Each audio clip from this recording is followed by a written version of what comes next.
L'esempio è più importante delle parole. È seguendo questo principio che i membri del Consiglio dell'Ordine dei Medici di Padova hanno ricevuto la terza dose al punto vaccinale dell'ospedale militare.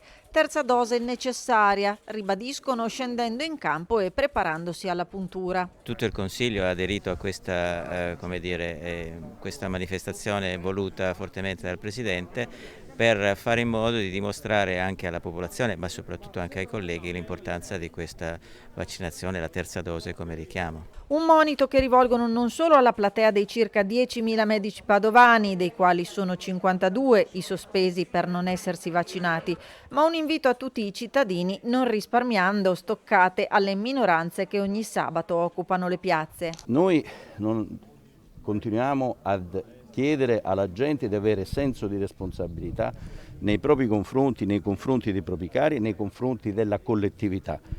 Il fatto che la libertà individuale possa superare il bene collettivo è vietato dalla Costituzione, contrariamente a quello che dicono, perché tanti di questi personaggi dovrebbero prima studiare un pochino e poi andare in giro a dire bestialità.